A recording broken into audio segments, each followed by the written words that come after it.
So maybe it was right. Maybe it is true. How have things changed in the town?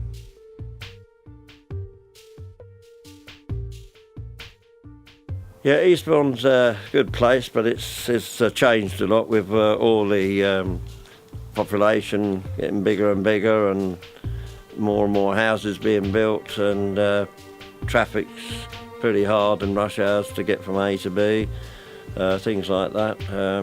But jobs are hard for youngsters and everybody really. Not a lot of good jobs about. You have to travel. Most people have to travel to London or Brighton or other places.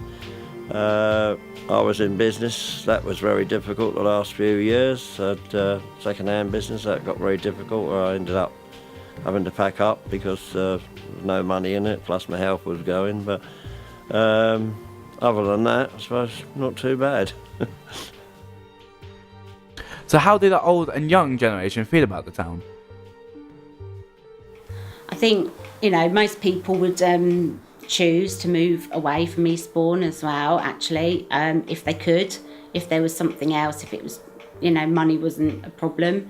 But the ones that can't and are here, you have to make the best of it and try and get more, facilities and things for people of all ages, and getting people together maybe more as a community, more opinions. I think schools could get more involved, totally. But who is the one who organises all that? It comes down to someone, but will anyone do it? I think they should though. Even from primary school, Although I always teach my children to have respect for all kinds of people, and I think you treat people how you want to be treated yourself. If you want to be treated rudely, then, that's what you're like, isn't it, to other people? Eastbourne. I think that Eastbourne is a beautiful place. There's lots of cool people here. There's a lot of young people in Eastbourne. Although a lot of people think that there's mostly old people now, there's a lot more young people than there were when I first came here. There's too many old people. So how are the older generation thought of in Eastbourne? How do I feel about older people in the community? I think the trouble is we live in a northern climate, so at night it can be cold and dark, which means that people tend to be indoors more, and unless you've got a social circle or you live in a small community, it's very easy in this society to become isolated, and especially for older people who don't really want to go out. You don't want to hang around in pubs necessarily. You don't want to go and smoke a joint with people. There's not a lot of older people that really want to do that, though there are some, of course. The worst thing about Eastbourne is the fact that it's full of drugs. We do have a problem with drugs and alcohol here, which often leads to crime, and this stops old people like me from going out at night because we're afraid of being mugged. I think the only downfall of Eastbourne I can think of is there's a lot of drunks about. Basically, Eastbourne is just full of drunks and drunks and homeless people. So it's not exactly the best place to bring children up, really. How does the community help the homeless situation in Eastbourne? We have a lot of homeless people here, but then we have societies like the Salvation Army who give them food and a place to sleep. And we have pastors who walk around at night helping people in distress and trying to help them to change their ways. The street homes is the people you see sitting begging or playing instruments and asking for money. In the winter, of course, it's very difficult for them, and the churches have opened what they call night shelter, and churches take turns in putting on the night shelter. So during the very cold weather, November to March, there's quite a number of places for the street homeless people to go to, but they have to register, and they have to follow certain rules, of course, which is very important, because many of them have issues which are not sort of very social. But at such night shelters, they get a meal and they get breakfast, and often they can have a shower as well.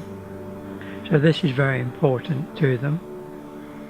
And they, when they're on the street, at other times, there is nothing for them. But in the very cold weather, there's a certain place that opens up, and the police can direct them to this place of where they can get night shelter. But it's not widely known, and there's not much publicity about it, and they can only take so many. It's a difficult situation for them. With the homeless people, we do have YMCAs. We've got 2 YMCAs here that help them. But the trouble is, there's so many young people, there's so many young homeless people. I am very interested in community, and I do feel that a lot of us nowadays live in sort of smaller isolated units, let's say, you know, flats, blocks of flats and stuff like that. And we're surrounded by other people who are all living in units of 1 or units of 2, and I feel that you don't always know who your neighbours are. I've never met my neighbours. They're old, I don't talk to them. And I do think about that a lot, and I wonder who is around me, who might be around me very, very close by, who may be in need of a friend or in need of just some help, you know, or just in need of some contact, some care, so, you know, from their neighbours, from their friends, and I'm very aware that I don't know who those people are necessarily. There's too many old people. I think the words older people and community is the nub of that question, because older people, when you get older, I know in my own experience, you tend to stay in more. You want to stay at home. You like being at home. Home is where you're comfortable, it's warm, it's cold at night, it's rainy, you know, the news tells you there's loads of violence on the streets. Most people, we want to stay home.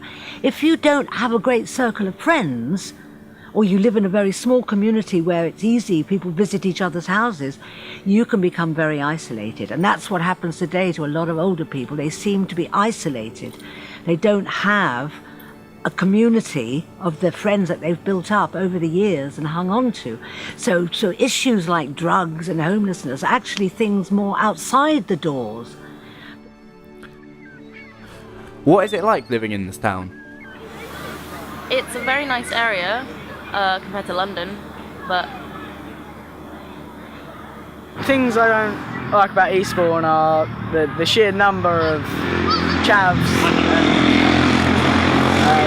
I mean, lots of grumpy old people that don't have any respect for the youth of today due to the amount of chavs that are around in Eastbourne. I think they give the youths that aren't that sort of person a really bad image, and it affects everyone. There's nothing to do, but there's nothing I want to do. So, I don't know.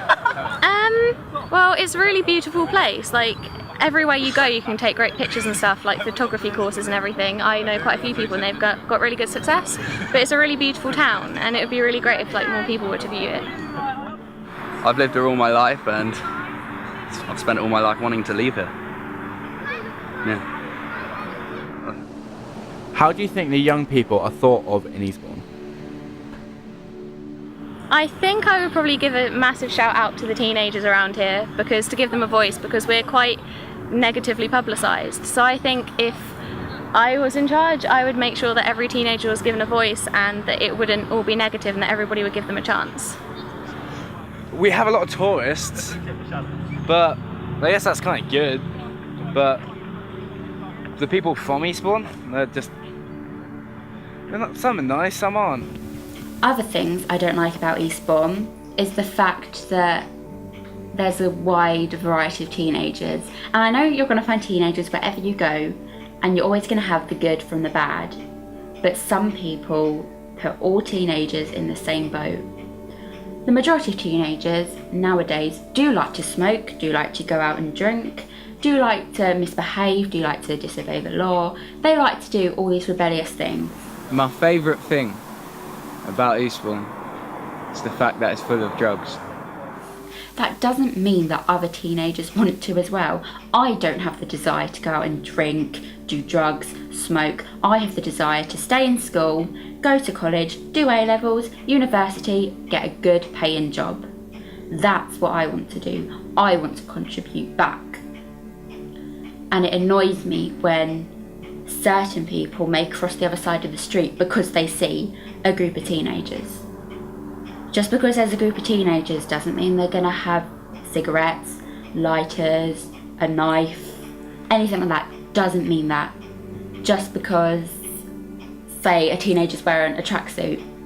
Fair enough, you may get a negative view from that, but just because they've decided to wear a tracksuit doesn't mean they're going to be rough or be hurtful towards you. And I think a major part about why teenagers are put in the same boat and to some people are all naughty, rude, disruptive is because of the old people. I feel like the old people nowadays have a way of abusing the right to be old. I understand that it's nature, I understand that it's natural, you grow old, you know, all your habits change.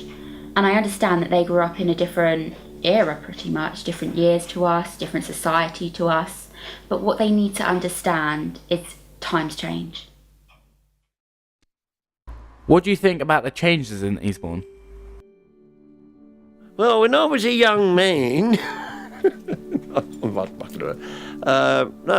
when we were young, we used to have the woods to play in, and we all socialised more. We were in and out of each other's houses. There was no locked doors, and there was much more good feeling in the community. Much better, you know. It's a great atmosphere in the old days. We were always out playing together and in and out each other's houses. You know, there was no fears in those days of hardly anything. Much freer society, I think, and social-wise, you know. Also, what I don't like about Eastbourne is the fact that we're not under a lot of stress, but I feel there's a certain demand for education nowadays. If you don't get a certain grade, that's pretty much it. No grade, no college, no job, you become a nobody. There's so much pressure nowadays that's why I believe many teens are failing their GCSEs and A-levels, because the demand is so high. What's wrong with waiting for a while, taking an extra year at college or so?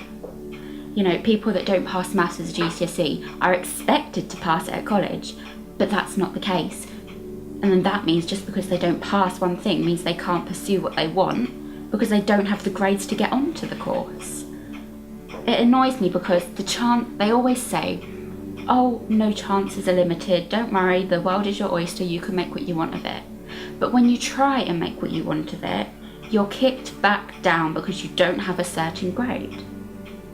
And I think that's what it is. I think the education system's too harsh. And it's sort of making us become a bit of a throwaway, really. Like a throwaway society for Eastbourne. What do you think could improve the community? Who listens to the little people? I mean, you only have to read about the debate about the cycling and skating on the seafront in Eastbourne. I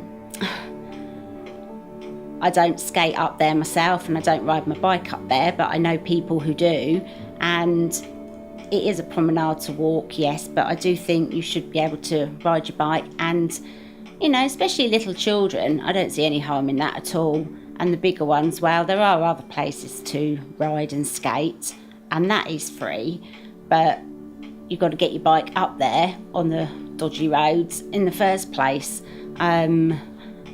And you are still looked at as you're in the way. So even the free things aren't that great that we've already got. Someone needs to stand up and do something, I think. maybe it comes back to the schools again, to maybe get or someone to do surveys and opinions on what everybody wants, put them all together and come up with something. The fact that, well, I like my school that I'm at, the Causeway School, what we've enforced is a real learning week, and it happens once a year, year 7, 8s and 9s. What they can do, they can choose to do various activities. 2 years ago for my one, I chose to do a project called Now and Then, and it was where, well, it was a small select group of us, it was where we all took a trip down to Aged Concern in town, and we spoke to the elderly. We sat there, we asked them questions, we learnt about their life, they learnt about ours, we learnt about their children, how many they had, did they ever marry, were they in the war, did they fight. There was plenty to listen to and learn about them, and they were lovely, they really were. And I feel that if we had more sessions like that, more were organised like that, maybe the government could enrol a programme or something for the old and the young to get together. And I really think it will divide and reconnect this whole section of every teen's bad. I think also the elderly will get a chance to learn that times have changed, and this is what teenagers like to do nowadays. This is what teenagers do for pleasure. We will go out skating, we might enjoy going to clubs, we might enjoy swimming, we might enjoy running clubs. There could be absolutely anything. And I feel like if we had more chances to interview old people, and old people could interview young people, like I did for my 1 week project, I feel like it could really make a difference.